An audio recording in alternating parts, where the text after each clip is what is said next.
Thank you so much, conference.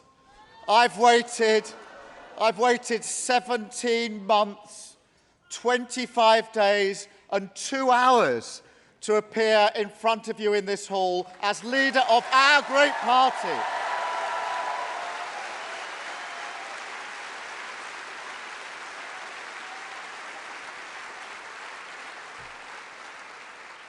And Doreen, thank you for your kind words.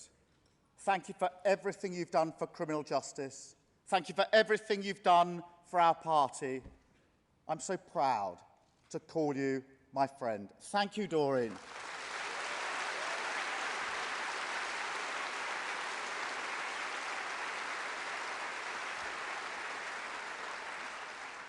And conference, let me take this first opportunity to thank my brilliant Shadow Cabinet and Shadow Lords team for everything that they have done in the last 18 months. Thank you so much, colleagues.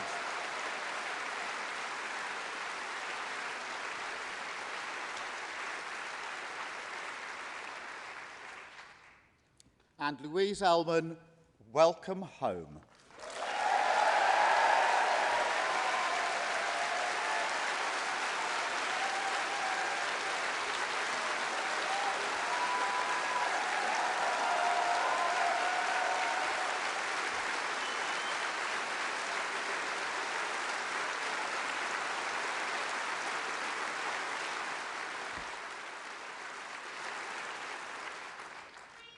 This hasn't always been an easy conference.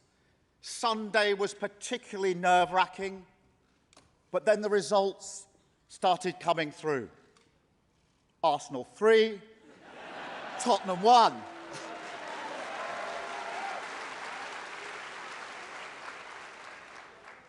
Conference, before I start, let me tackle the issue of the day head-on. If you go outside and walk along the seafront, it won't be long before you get to a petrol station that's got no fuel. Level up, you can't even fill up.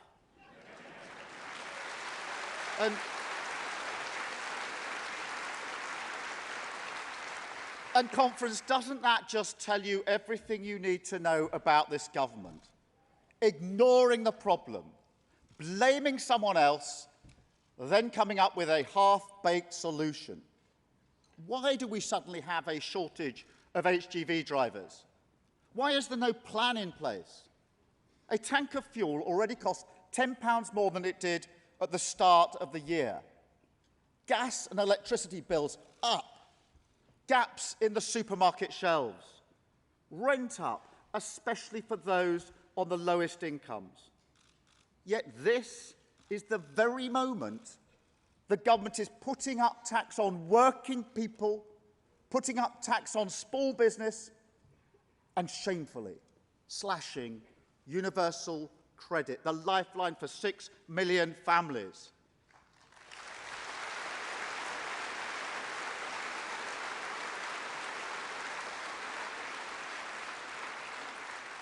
We have a fuel crisis, a pay crisis, a goods crisis, and a cost of living crisis all at the same time. Conference, let me quote to you what the Prime Minister said at the United Nations last week. We believe that someone else will clear up the mess we make because that's what someone else has always done. Well, Prime Minister, either get a grip or get out of the way and let us step up and clear up this mess.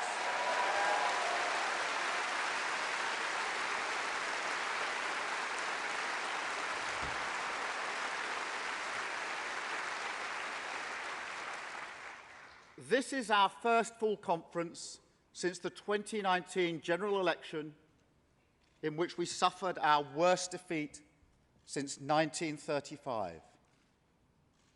To our devoted activists, to our loyal voters, I want to say loud and clear, you saved this party from obliteration, and we will never forget it. Thank you.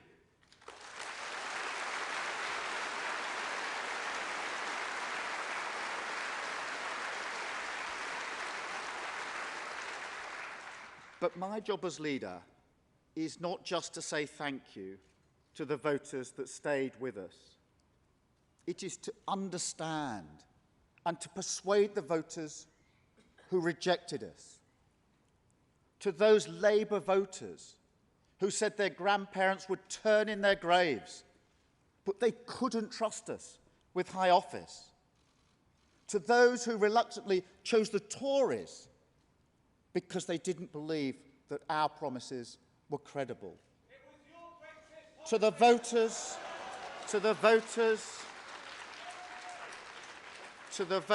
that thought we were unpatriotic or irresponsible, or that we looked down on them. I say these simple but powerful words. We will never, under my leadership, go into an election with a manifesto that is not a serious plan for government.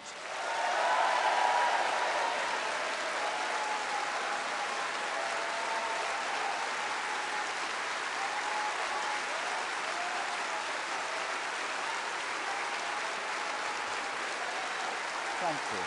Thank you.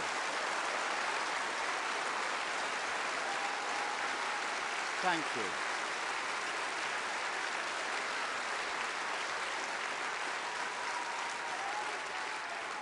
It will not take another election defeat for the Labour Party to become an alternative government in which you can trust. And conference, that's why it's been so important to get our own house in order this week, and we have done that.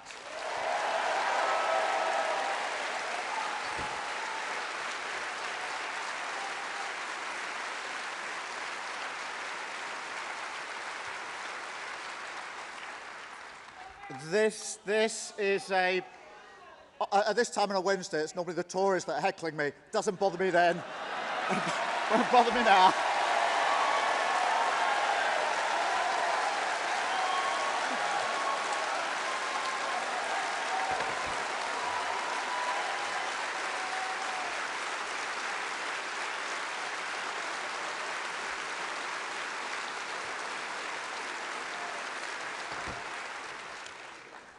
This is a big moment in our country's history.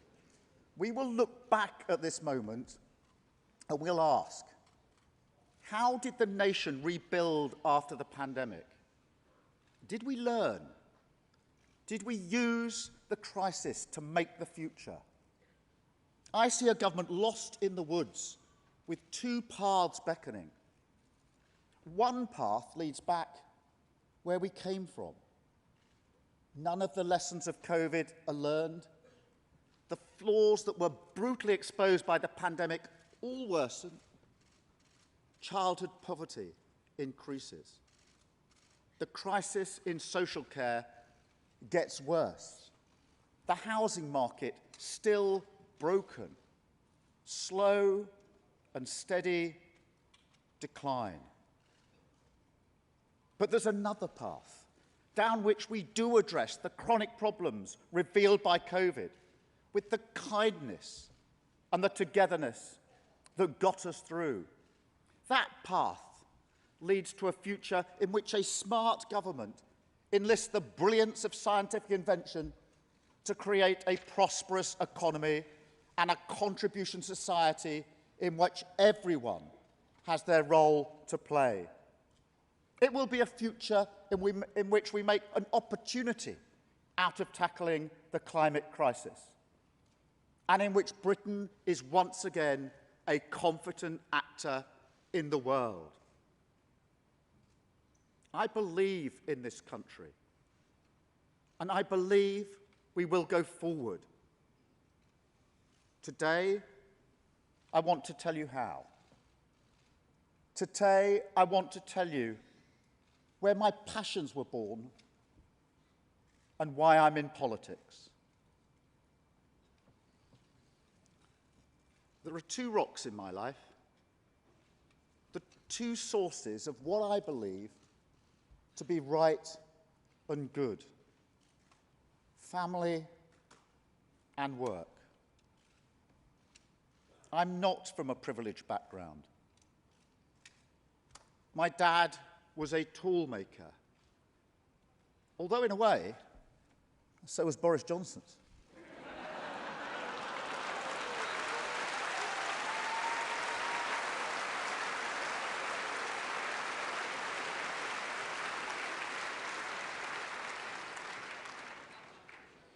My dad was a tool maker in a factory and worked on the shop floor all his life.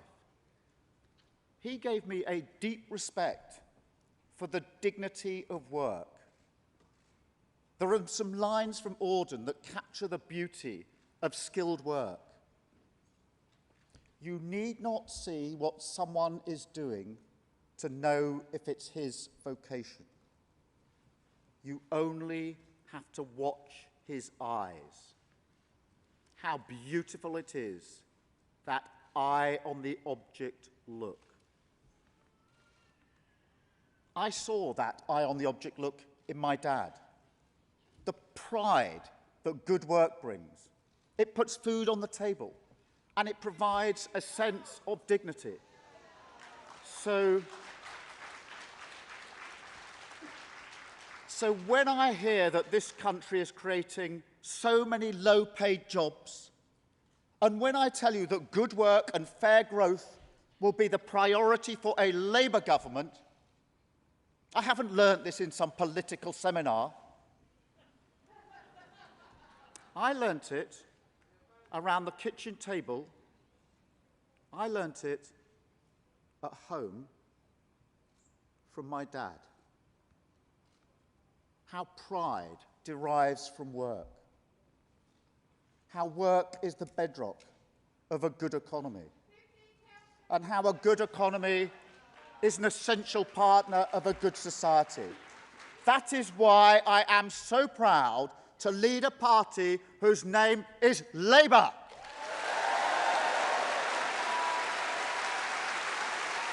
Don't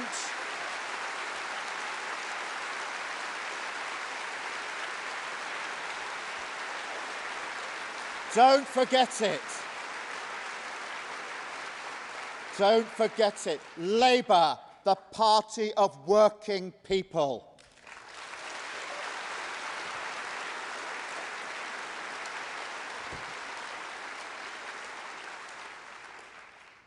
My mum worked incredibly hard too. She was a nurse in the NHS, and a very proud nurse too.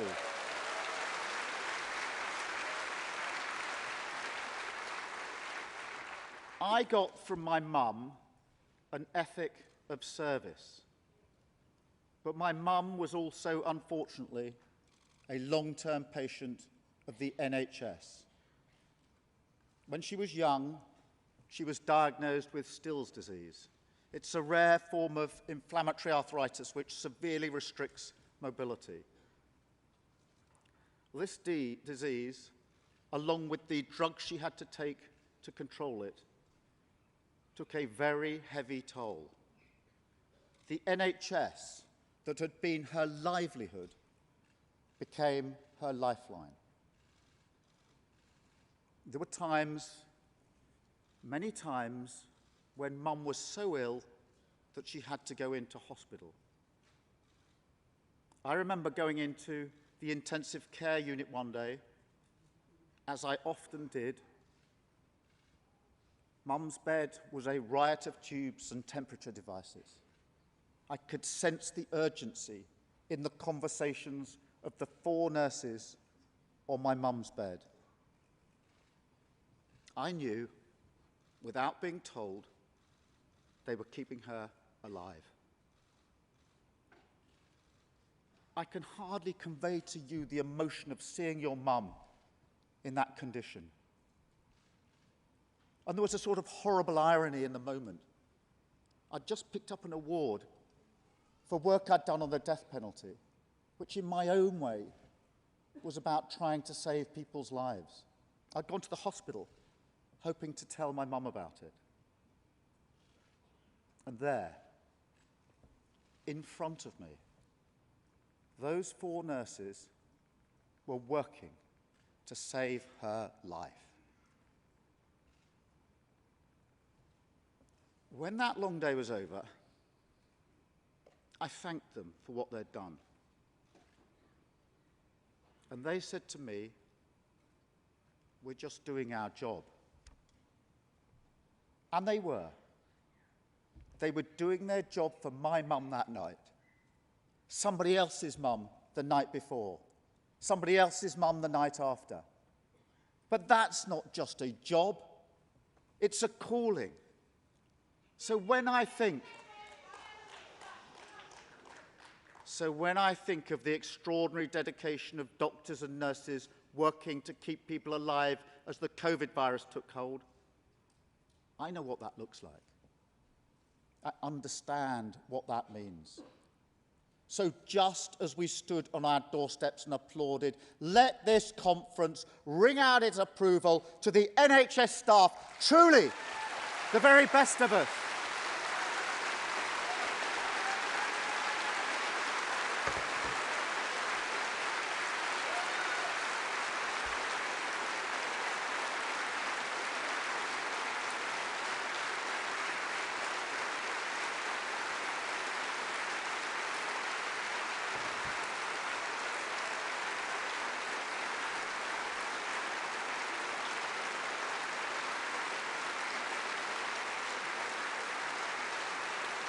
Thank you, Conference.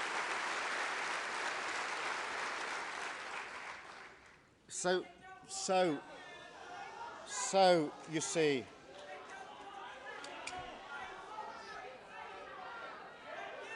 shouting slogans or changing lives, Conference.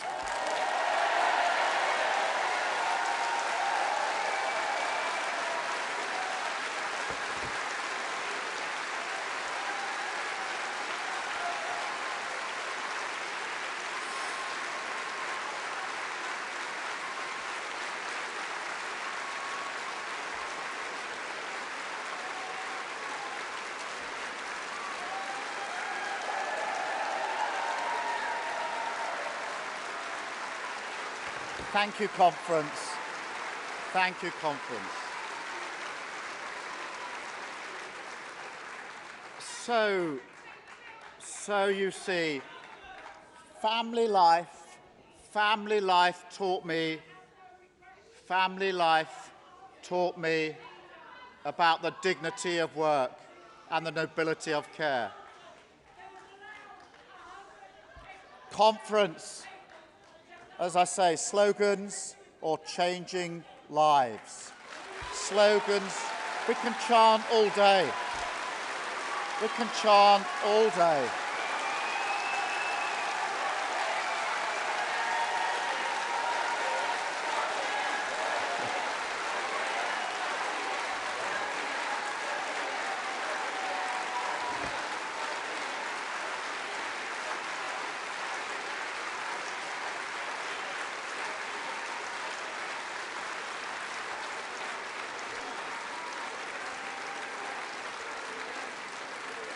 But conference,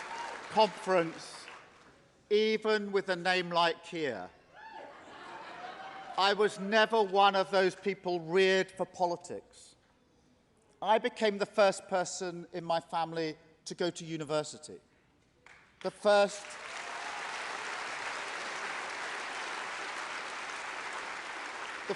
to go into the law. And every day as a lawyer, if you're a young radical as I was, you think of yourself as working for justice. You see people getting a raw deal and you want to help. Justice, for me, was not a complicated idea. Justice, to me, was a practical achievement. It was about seeing a wrong and putting it right. That's my approach in politics too.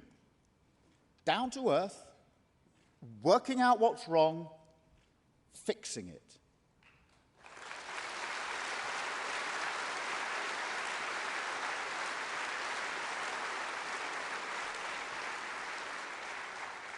I had the great honour of becoming this country's chief prosecutor, leading an organisation, the Crown Prosecution Service. Three very important words: Crown brings home the responsibility of leading part of the national legal system. Prosecution tells you that crime hurts and victims need justice to be done.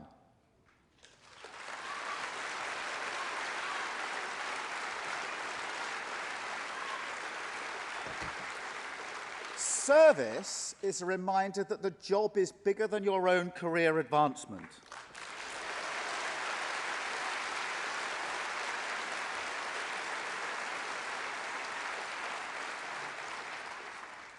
I will always remember the day that John and Penny Clough contacted my office. Their daughter Jane was a nurse who had been the victim of terrible domestic abuse. After repeated assaults, Jane summoned the very great courage to report her partner. He was arrested and remanded in custody. But then, very much against the wishes of the Clough family, he was let out on bail. Jane lived in constant fear that he would return to harm her. She tried to ensure she never travelled to work alone. The one morning that Jane arrived at work unaccompanied, he was waiting for her in the hospital car park. He was waiting for her in the hospital car park where he stabbed her 71 times. When Jane's parents got in touch, my office advised me not to see them. You can't get emotionally involved in cases, they said. I replied, if I haven't got time to see the parents of a young woman who's just been murdered, then what am I doing in this job?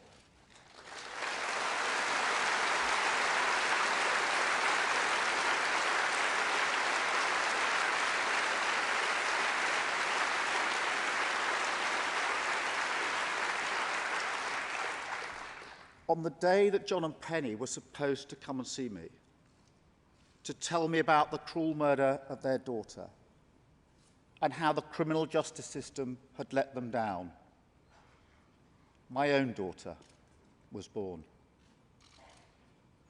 We had to push back the meeting. It was an incredibly emotional day for all of us. As I listened to John and Penny tell me Jane's story, I knew that a great injustice had been done. I made a promise to John and Penny at the end of that first meeting that I would work with them to make sure that no other family went through what they'd been forced to endure. And we rolled up our sleeves and we changed the law. I am delighted to say that John and Penny have become good friends of mine, and I am beyond honoured that they have joined us here today. Conference, John and Penny Clough.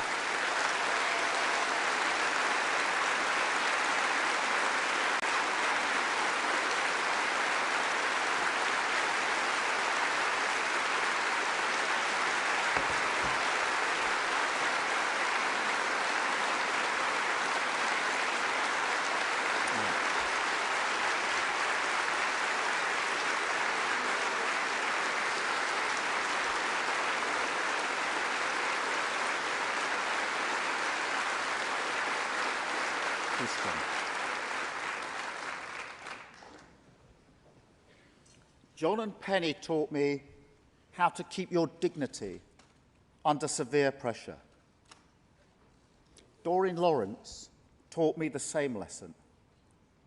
Hers was a long battle for justice for Stephen, against the odds, confronting racism, but never giving up.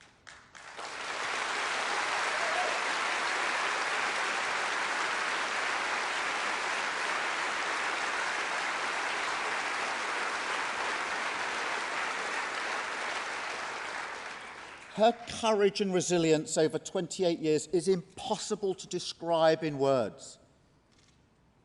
I honestly don't know how I would cope if anything happened to one of our children.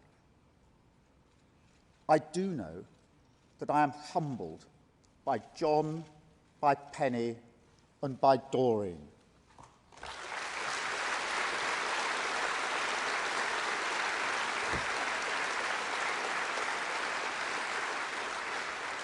And that is why, under my leadership, the fight against crime will always be a Labour issue.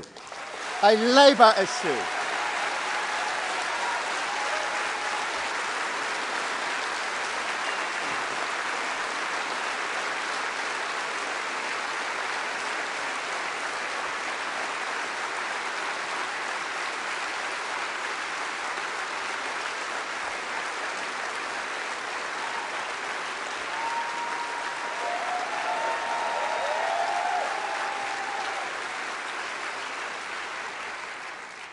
Fix it.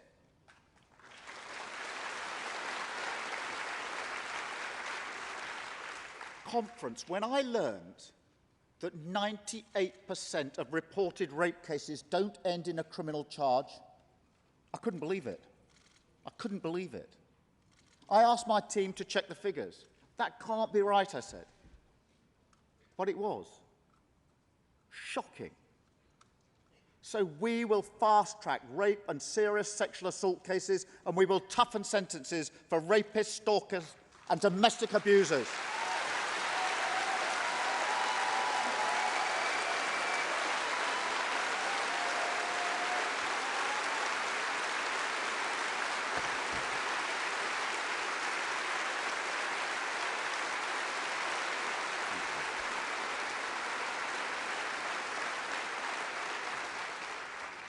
This is part of who we are, because it's part of what I am.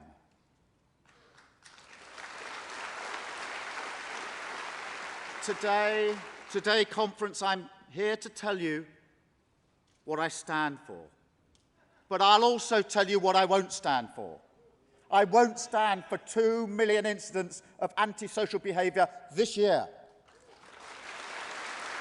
I won't stand for record levels of knife crime that we have in this country today. And I won't stand for 9 out of 10 crimes going unsolved.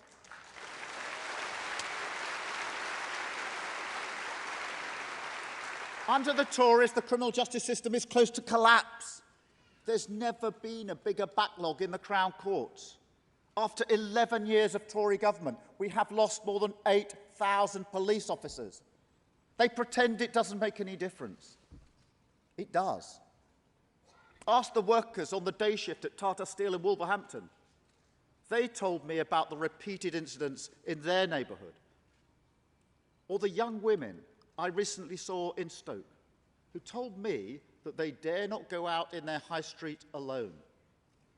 They see more violence and fewer police.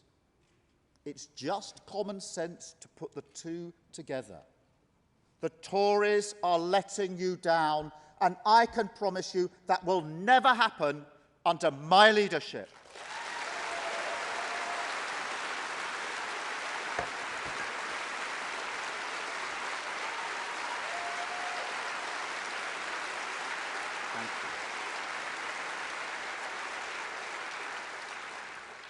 Conference, there's something else I took from a career in the law, and that's that there's one law and it applies to everyone. Now, I try to remain calm in the bear pit of parliamentary politics. I'm not a career politician. I came to politics late in life, and I don't much like point scoring.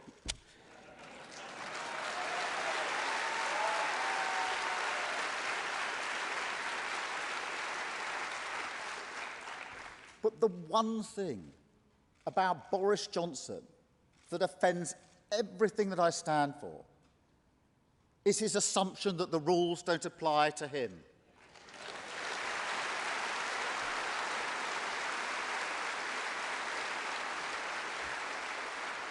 When Dominic Cummings took a trip to Barnard Castle to test his eyesight, Boris Johnson turned a blind eye.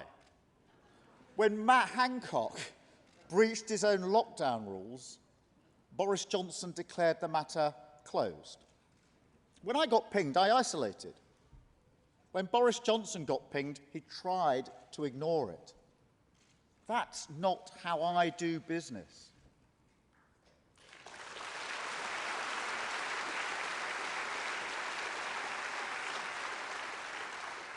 When I was the chief prosecutor and MPs fell short of the highest standards on their expenses, I prosecuted those who had broken the law.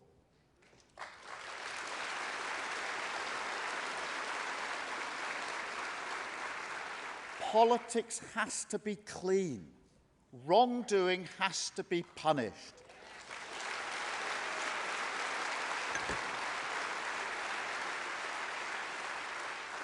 Conference, there are times in this Parliament when I feel like I've got my old job back.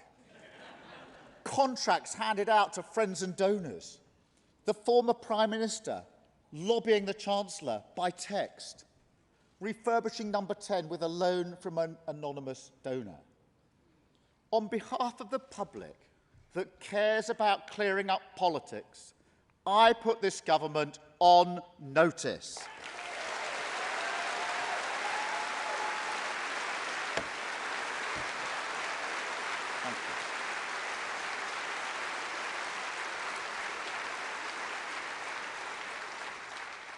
I've spent my entire working life trying to get justice done.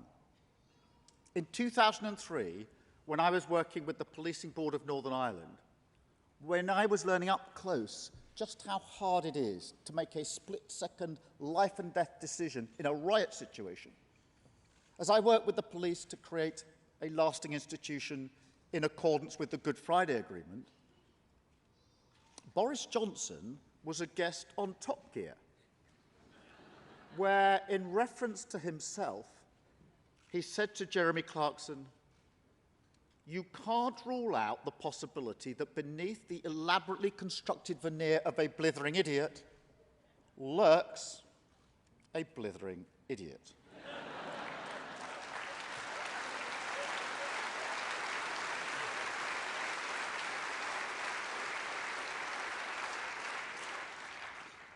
When, in the autumn of 2010, I was the chief prosecutor, working with Doreen Lawrence to finally get a prosecution of the two men that murdered Stephen, Boris Johnson was writing an article in The Telegraph declaring a war on traffic cones. And when this country was threatened by terrorists who were trying to bring down planes with liquid bombs, I spent the summer of 2010 helping to put those terrorists behind bars where they could no longer pose a danger to British citizens.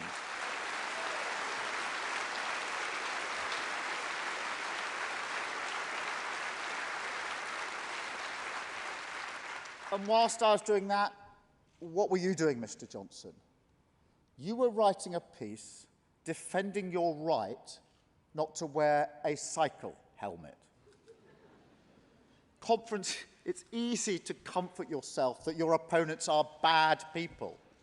I don't think Boris Johnson is a bad man. I think he's a trivial man. I think he's a showman.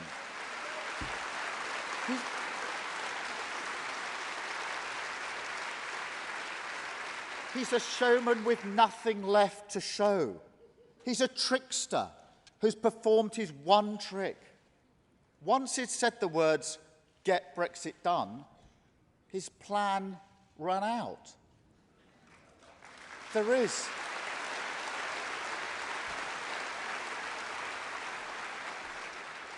is no plan. The questions we face in Britain today are big ones. How we emerge from the biggest pandemic in a century. How we make our living in a competitive world. The climate crisis. Our relationship with Europe, the future of our union. These are big issues, but our politics is so small. These times demand a responsible leader with clear values. Where's Peter Mandelson? From my dad, I understand the dignity of work. From my mum, I appreciate the nobility of care. From my work, the principle that we are all equal before the law. And from the victims of crime, that the law is there to make us secure. Work, care, equality, security.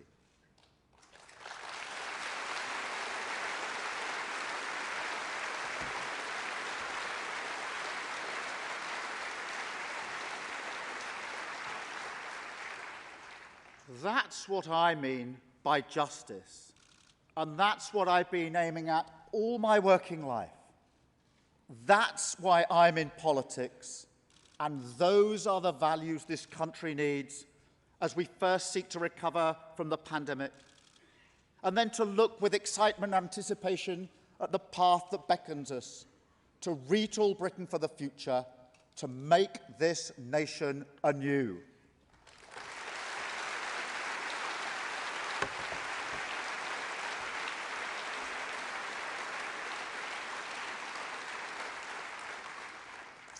I want to start with the importance of care. COVID-19 exposed the state of Britain 2020. After a decade of cuts and neglect, the health service wasn't ready. Just when the nation needed 4 nurses on its bed, sadly, they couldn't always be there. 1.6 million older people were going without the care they needed. GP numbers had tumbled. Waiting lists for treatment had spiralled. Then, on top of that, the government was fatally slow to respond. The Prime Minister's inability to make up his mind really mattered. Britain has the worst death toll in Europe. We have lost 133,000 people to COVID. Every one of them, somebody's mum, dad, sister, brother, friend. I know it was difficult, but the situation is worse than it needed to be. And it wasn't just a government failure over 18 months. It was a failure of the government's duty of care over 11 years. 11 years.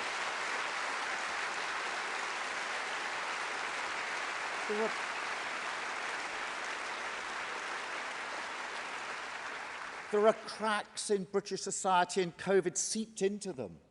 Low earners were at greater risk. So were black and ethnic minority communities. COVID forensically found those who already had health problems, and it's left in its wake a significant backlog. NHS waiting lists are at the highest level on record. 5.5 million people are waiting for treatment. The great scandal of the pandemic was what happened in our care homes. And let me tell you this, conference, an unfair tax hike that doesn't fix social care and doesn't clear the NHS backlog is not a plan.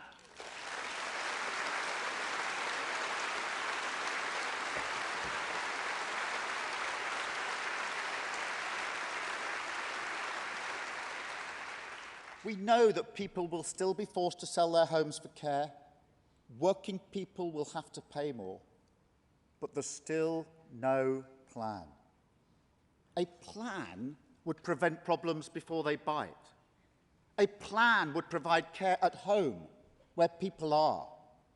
A plan would ensure the workforce was properly valued. And a serious plan wouldn't be funded by hammering working people.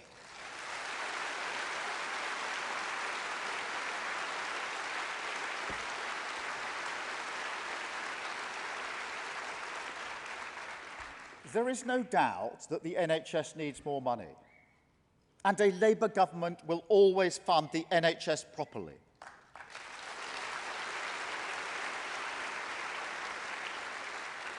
But the future of the NHS can't just be about chasing extra demand with more money. And neither can it be about reshuffling the furniture in yet another pointless reorganisation. We have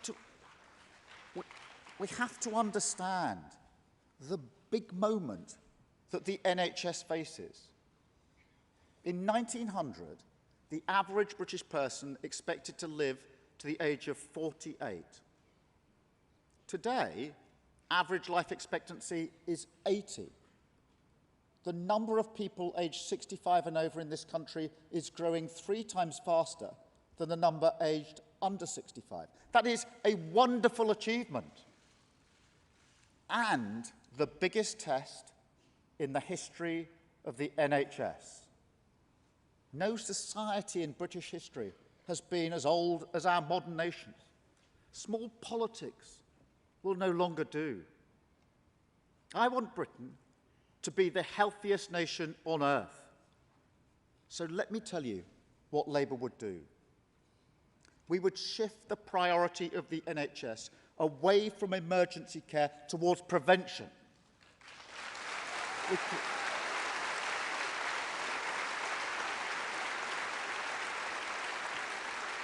We can catch problems early, and at the same time we can use the resources of the NHS better. And I don't just mean physical illness either. With every pound spent on your behalf, we would expect the Treasury to weigh not just its effect on national income, but also its effect on well-being.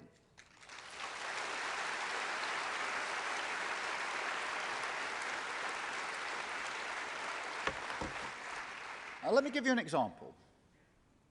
One of the urgent needs of our time is mental health. Labour will guarantee that support will be available in less than a month.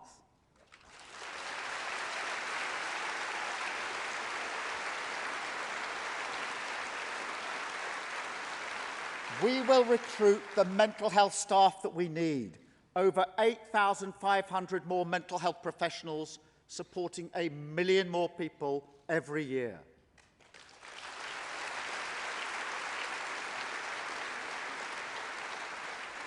Under Labour, spending on mental health will never be allowed to fall. And we'll make sure that children and young people get help early by ensuring that every school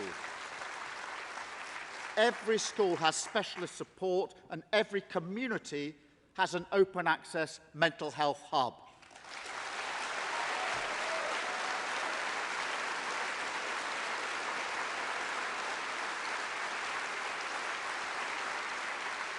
Conference.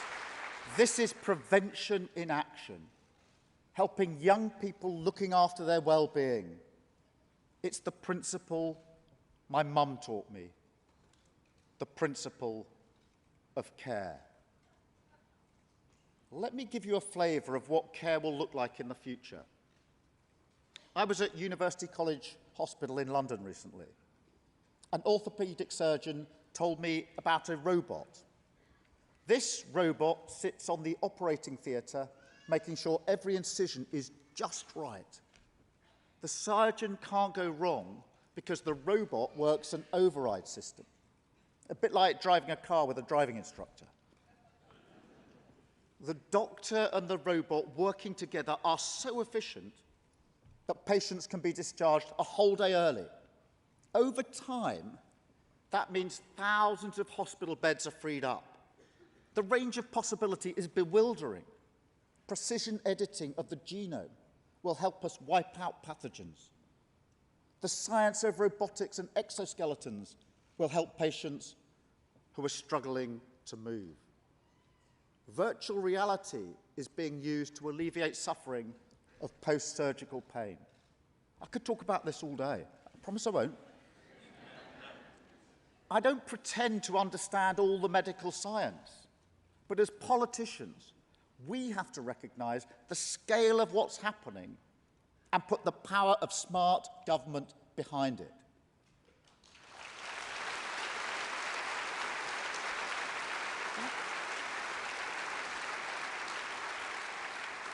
That is what care will mean in the future. This is how health will be remade. And then we need to give our young people the tools of the future. Education is so important. I'm tempted to say it 3 times.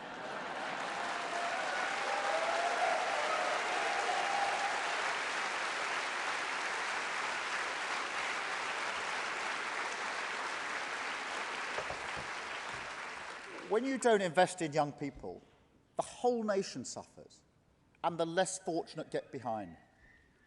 By the time they finish their GCSEs, pupils from poorer families are 18 months behind their wealthier peers.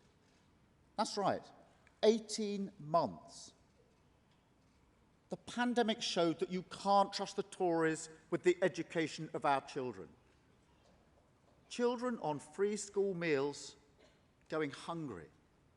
There was U-turn after U-turn on school closures. The attainment gap between rich and poor grew. The government asked Kevin Collins, a recognised expert in the field, to be their recovery czar. He told them what they needed to do, and they said no.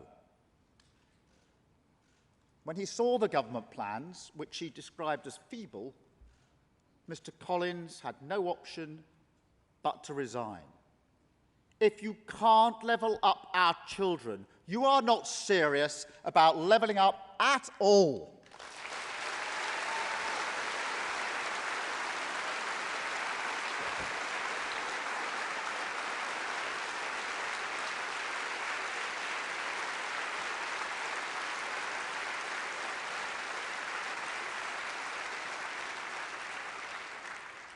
And even before the pandemic, 200,000 children grew up in areas with not a single primary school rated as good or outstanding.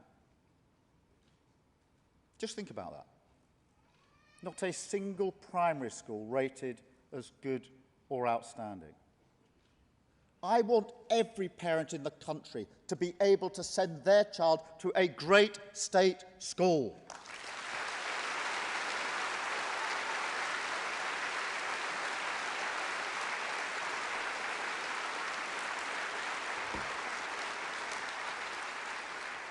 On top of that, if you can believe it, 40% of young people leave compulsory education without essential qualifications.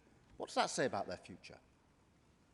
We will not put up with that. That is why Labour will launch the most ambitious school improvement plan in a generation, not walking around the problem, but fixing it.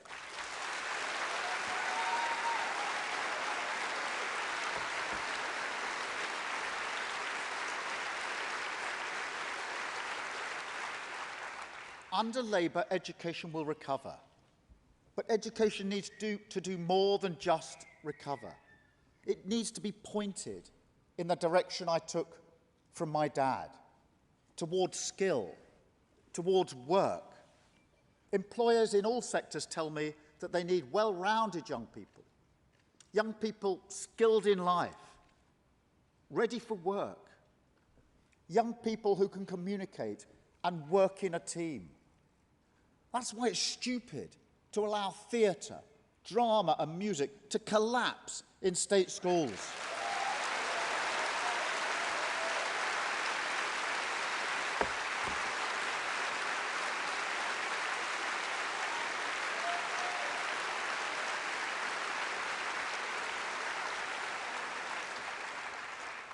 We want every child to get the chance to play competitive sport and play an instrument.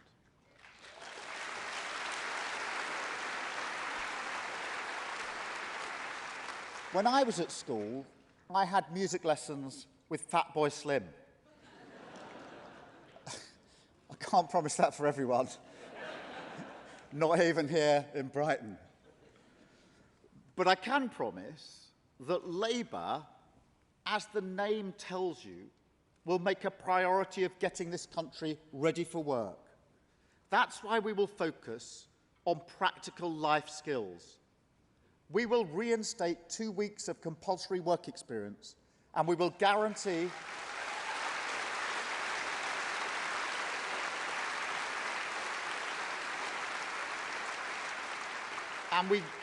that every young person gets to see a careers advisor. But conference, young people won't be ready for work or ready for life unless they are literate in the technology of the day.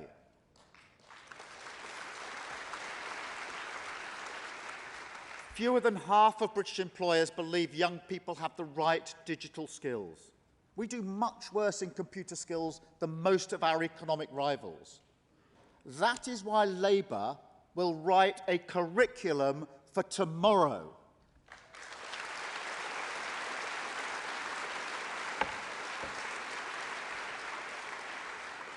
Reading, writing and arithmetic are the 3 pillars of any education. We would add a 4th, sadly it doesn't begin with R, digital skills. We need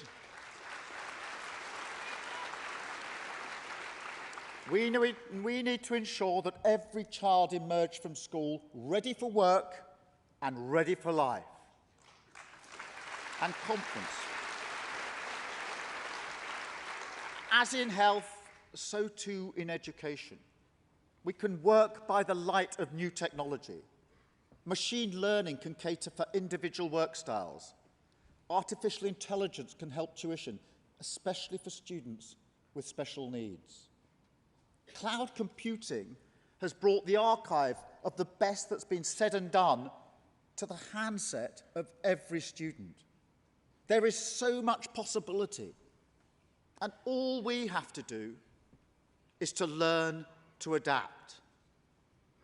I think my dad might appreciate the technical term that's used for this change. It's known in the trade as retooling.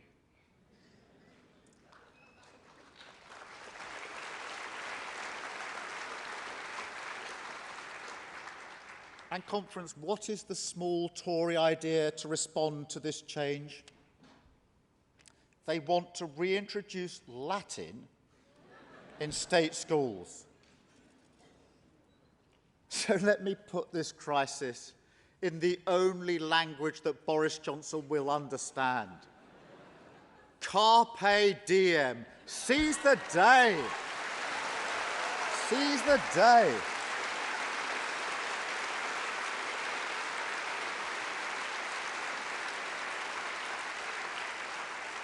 Finally, it's time to act, to educate our young citizens in the skills they need for work and the skills they need for life.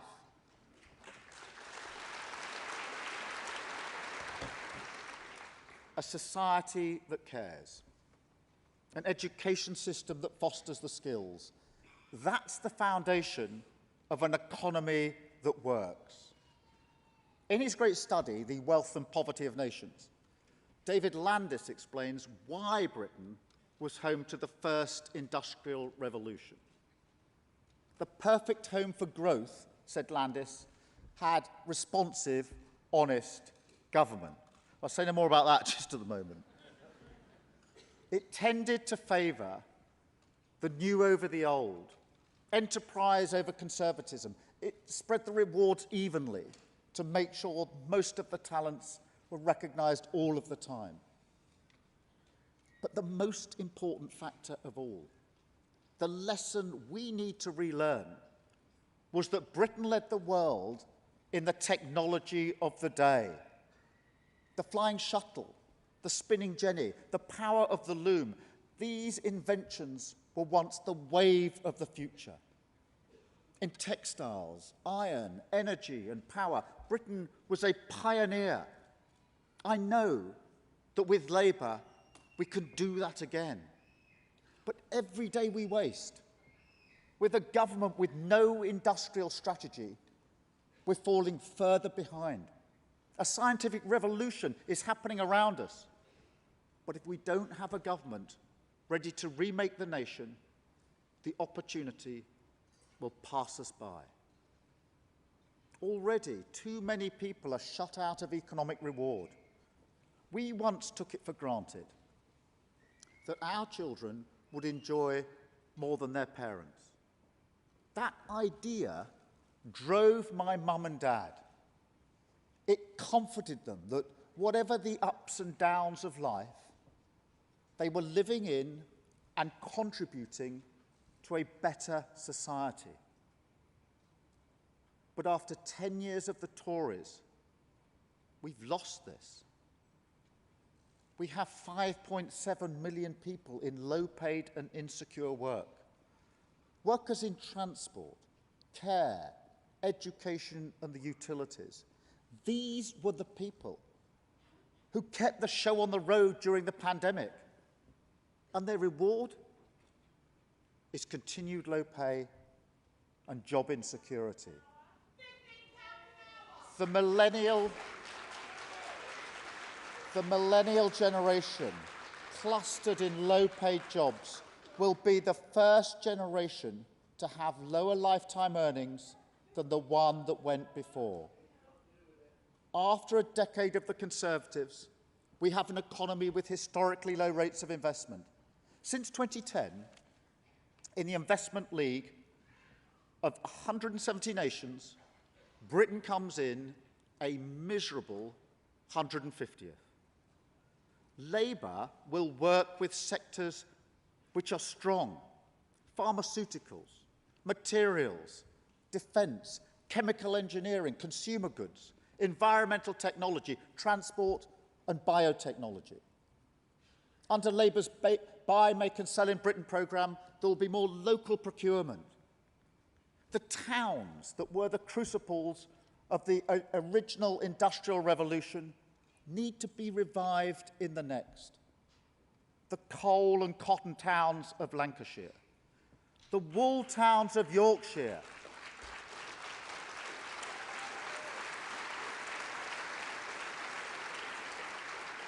the great maritime and fishing economies of our seaports. These places made Britain the envy of the world. We cannot make the nation we want without them. The lesson is that a secure, well-paid workforce of skilled people in high-class work, protected by good trade unions, is not separate from good business. It is the definition of good business.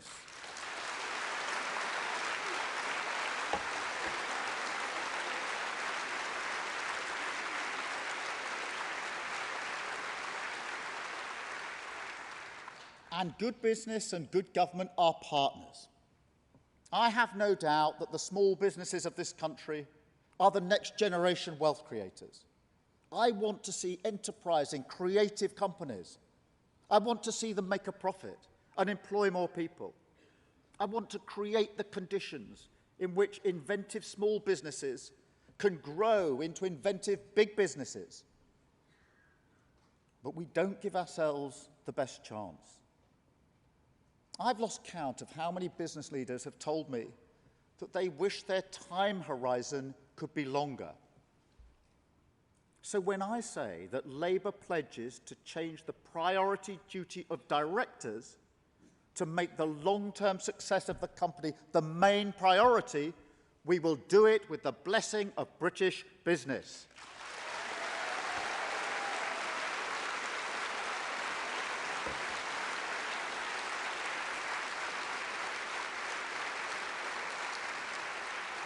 A focus on the long term will allow for better investment. Labour will make Britain a world leader in science and research and development. And we will set a target to invest a minimum of 3% of GDP. This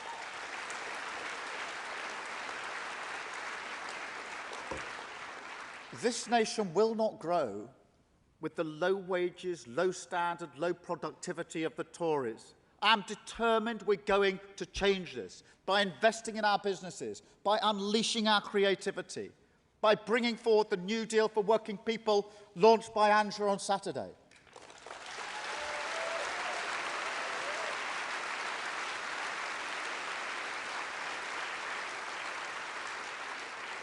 This is how we remake our nation. The good society and the strong economy as partners. Without a good society, we waste the talents of too many people. Without a strong economy, we cannot pay for the good society. Talk is cheap, but progress isn't. If we want permission to create the good society, we have to win trust that we will create a strong economy.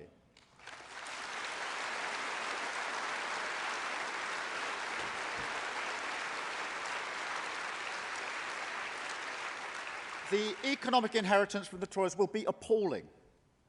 A botched Brexit, followed by COVID, has left a big hole. The government is learning that it's not enough to get Brexit done. You need a plan to make Brexit work.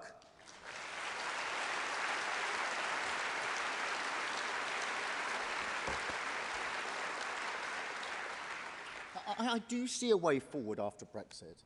If we invest in our people and our places, if we deploy our technology cleverly, and if we build the affordable homes we so desperately need. But the public finances we inherit will need serious repair work. I take the responsibility of spending your money very seriously. That's why our approach to taxation will be governed by the three principles. The greater part of the burden should not fall on working people.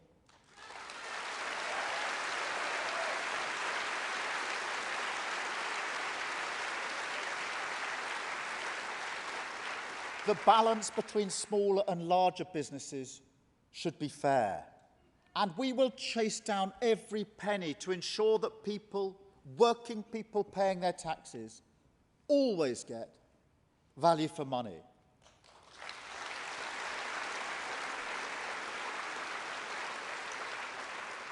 As Rachel said on Monday, all spending will be scrutinised by an Office for Value for Money.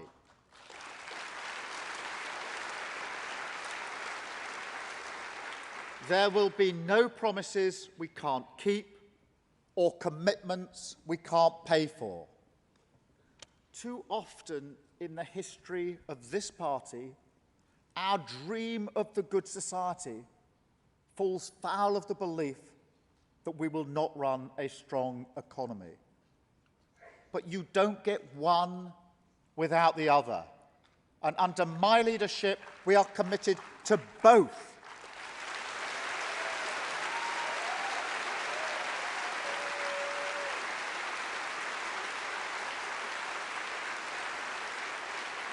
And I can promise you now, under my leadership, Labour will be back in business.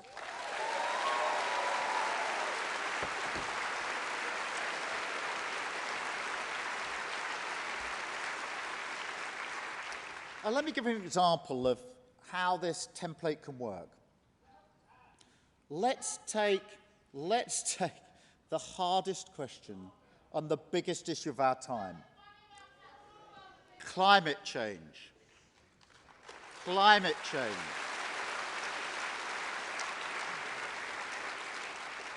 This is an issue of security. It's a test of justice on a global scale. Climate change poses an existential threat. It will turn fertile terrain into desert land. Conflicts will break out over scarce resources like water. Millions will be displaced by flooding, forest fires, and violent storms.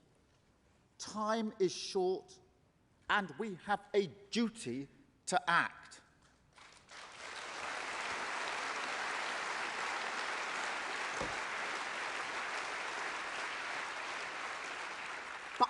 But that obligation shouldn't daunt us. It should embolden us. Shifting the economy onto a sustainable path is full of promise for Britain. Full of promise. Every time I enter a high-tech factory, I wonder what my dad would have made of it.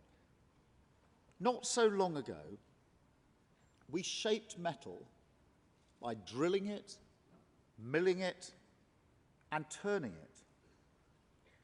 I remember my dad working with a spark eroder, submerging metal in a liquid and using an electrical charge to shape it. We thought it was revolutionary at the time.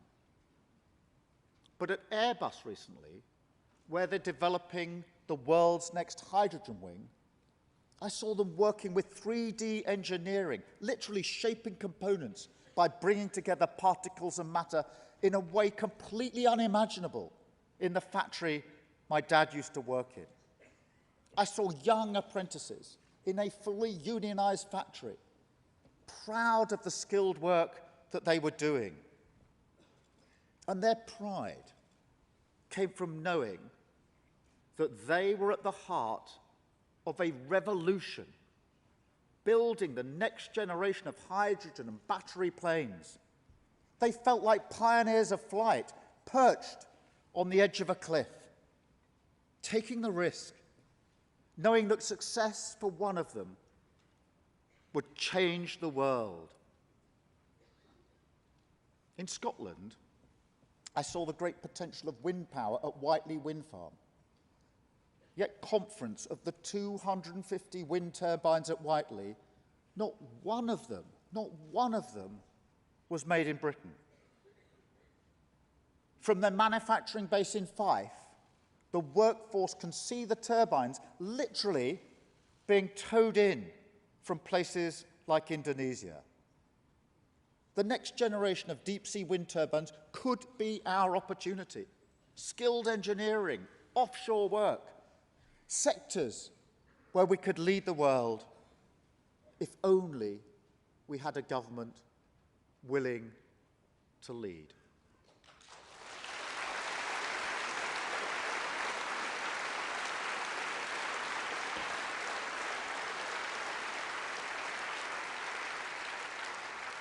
Public funding was an important component of so many inventions: the personal computer, the internet, the iPhone.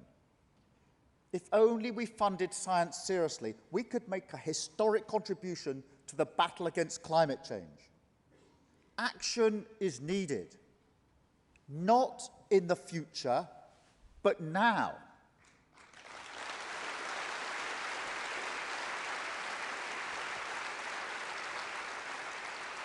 If we delay action by a decade, the costs of climate transition will double. This urgency is why Labour will bring forward a Green New Deal.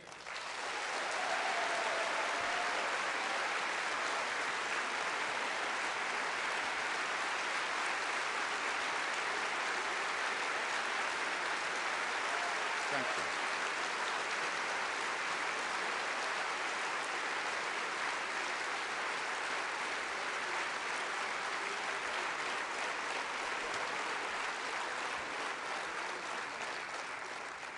Our Green New Deal will include a climate investment pledge to put us back on track to cut the substantial majority of emissions this decade.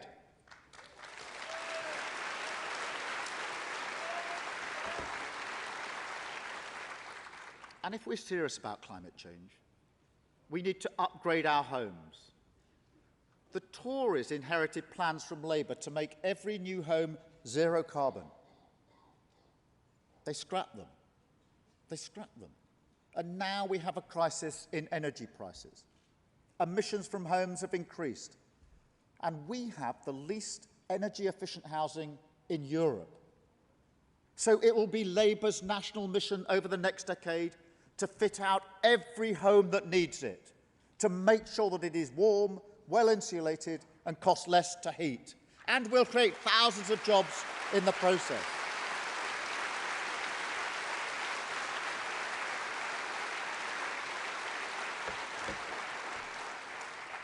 I can also pledge that we will introduce a Clean Air Act.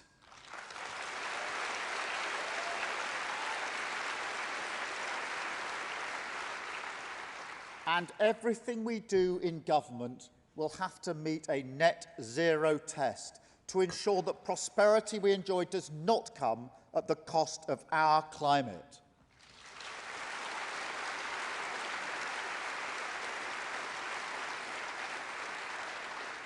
And that's why on Monday, Rachel set out her ambition to become Britain's first Green Chancellor.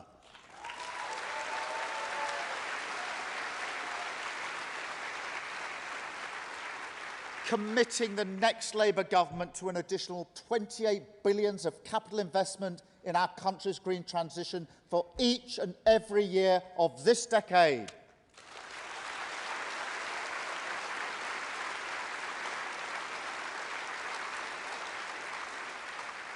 Like those pioneers in flight, and like those young engineers working on the next generation plane, we have it within our grasp to make a historic difference. We have it within our grasp to be the change we need in the world. After a decade of Tory government, how we need that change. Under the Tories, wages have fallen in every English region. Local government has been cut to the bone. More than 500,000 more children live in poverty, and so do 500,000 more pensioners. For the first time in decades, life expectancy has stalled. And after all that, the Tories expect us to believe that levelling up is more than a slogan.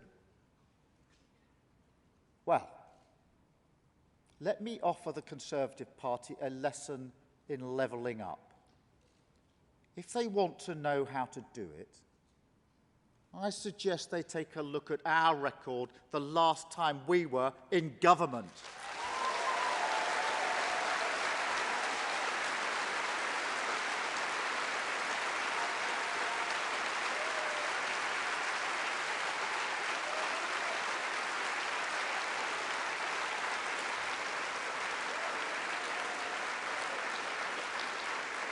Hospital waits down, GCSO results up, 44,000 more doctors, 89,000 new nurses.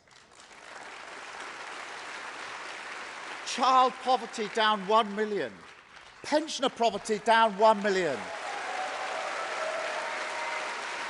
Rough sleepers down 75%.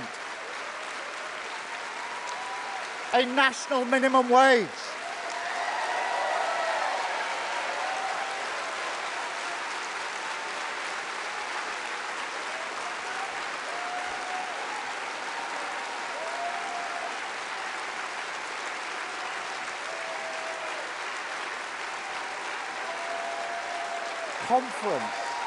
Conference.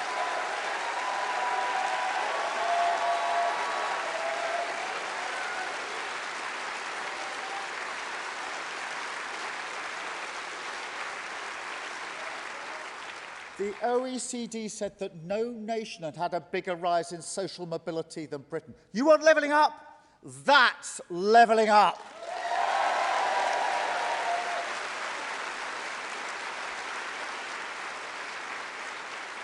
And you can see the benefit of Labour in power today.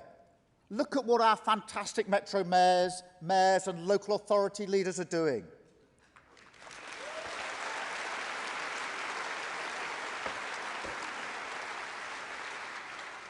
And let's hear it for the difference Mark Drakeford and his team are making in Wales.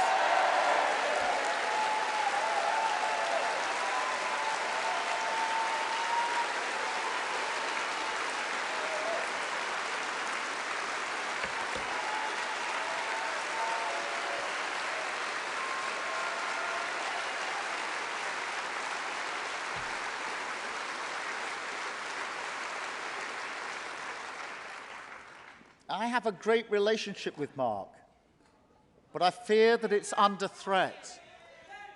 I believe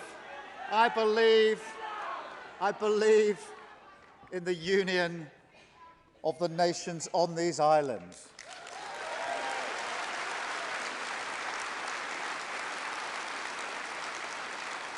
But we have a cavalier government that's placing it in peril.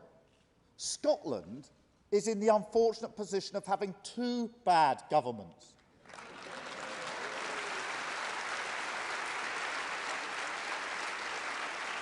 The Tories in Westminster and the SNP in Holyrood.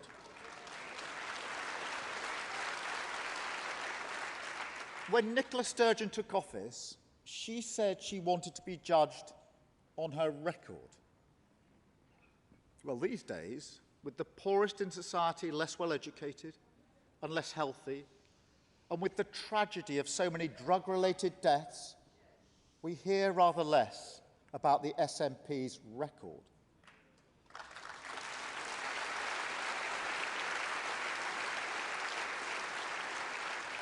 The SNP and the Tories walk in lockstep. They both exploit the constitutional divide for their own ends.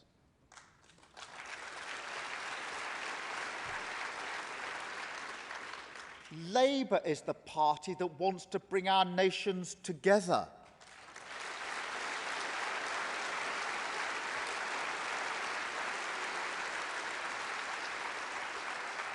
Under the fantastic leadership of Anna Sawar, Labour is the party of the Union.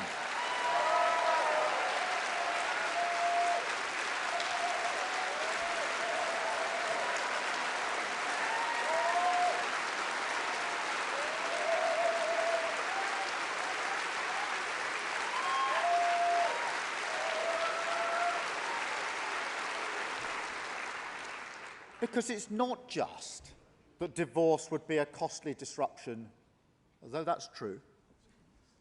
And it's not just that our union is in all our economic interests, though that is also true.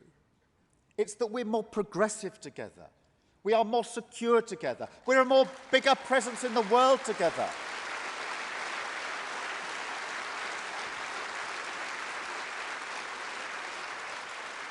We are greater as Britain than we would be apart.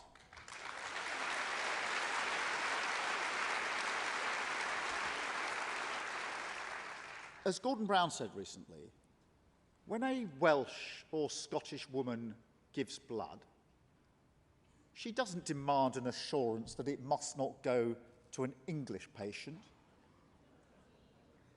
I'm delighted that Gordon will lead our Commission to settle the future of the Union.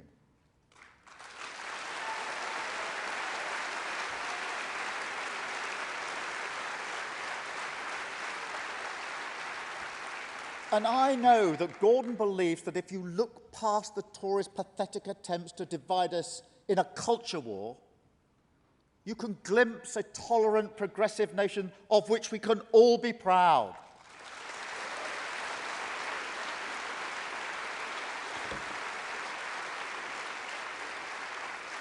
I believe that our diversity is one of the things that makes this country great. As this country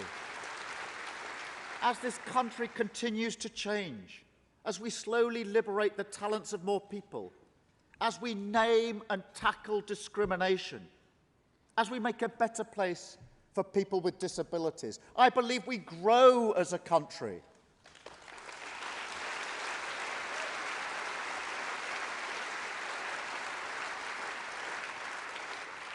When the government ignored Marcus Rashford's campaign on school meals, I was shocked. But I couldn't believe it when Rashford and the England team took the knee to highlight and condemn the racism that they had had to endure. The Home Secretary encouraged people to boo. Well, in this conference hall, we are patriots.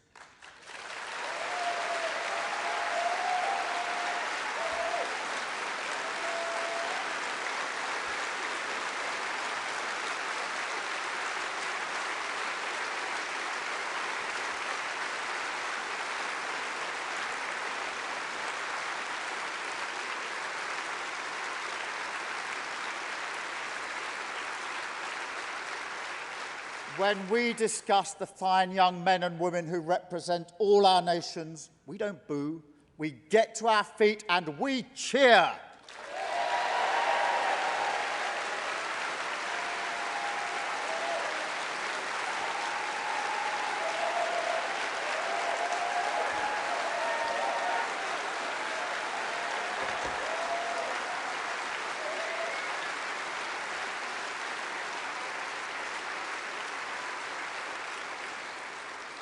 Let me say a word too about another band of great British men and women.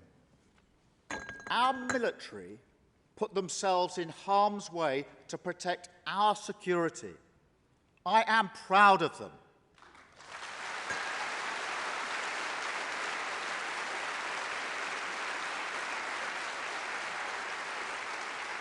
And I'm proud of the work they did for us in Afghanistan. Thank you.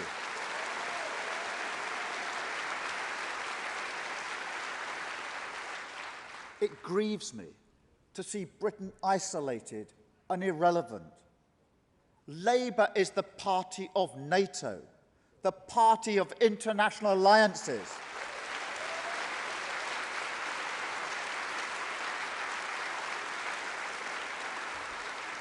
Under Labour, we will rebuild our alliances, we will mend broken relationships, and we will do right by the Great Britons who serve in our armed forces.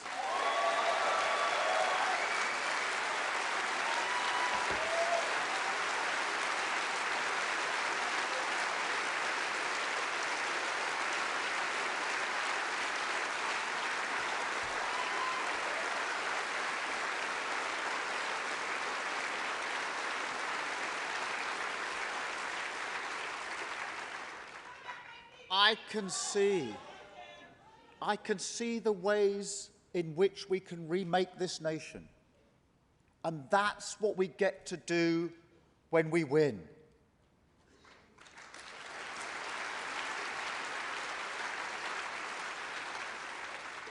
In a way, the more we expose the inadequacy of this government, the more it presses the question back on us. If they're so bad, what does it say about us? Because after all, in 2019, we lost to them, and we lost badly. I know that hurts each and every one of you. So let's get totally serious about this. We can win the next general election. This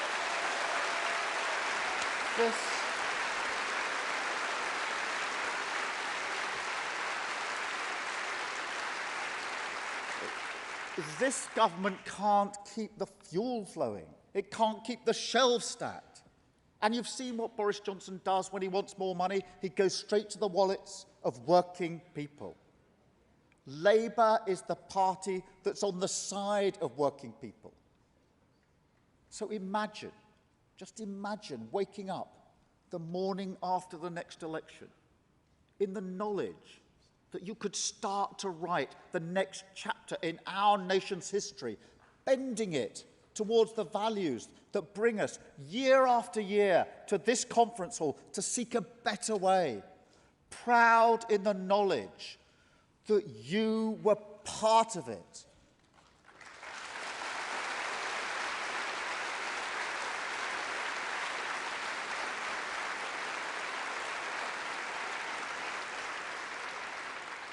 I have loved my first full conference as leader. I've really loved it.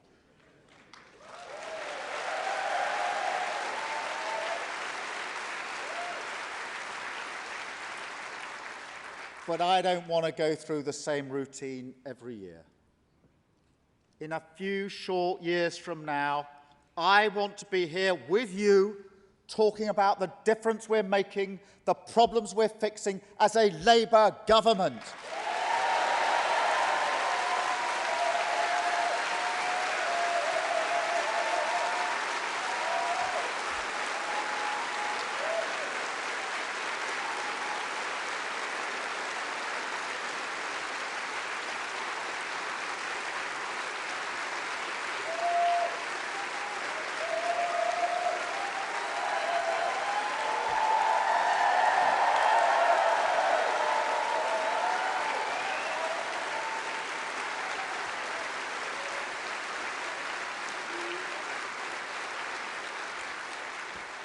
That is what this party is for. That is the object of the exercise.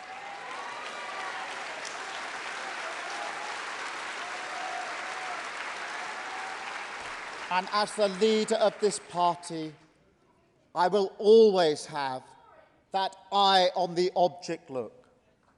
How beautiful it is, that eye on the object look.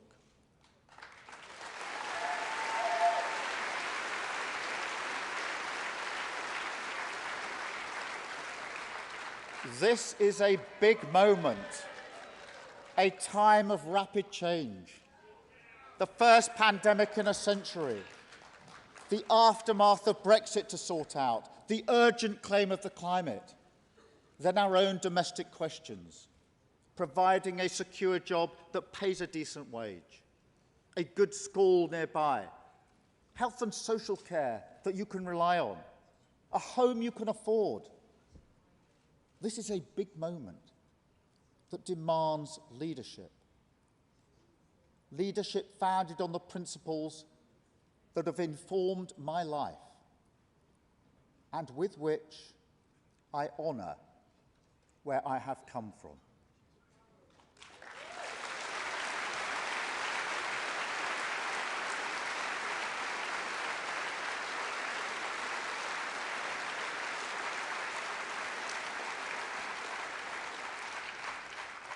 Work, care, equality, security.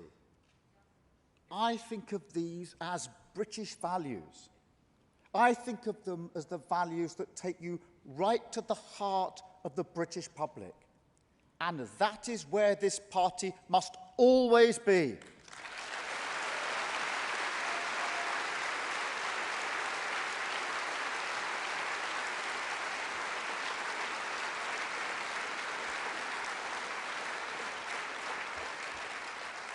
I think of these values as my heirloom. The word loom, from which the idea comes, is another word for tool. Work, care, equality, security. These are the tools of my trade, and with them, I will go to work. Thank you, Conference.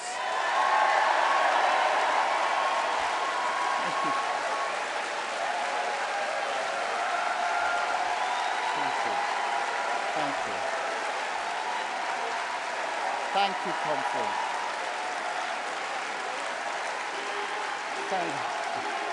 Thank you, Conference. Thank you. Thank you. Thank you. Thank you. Thank you.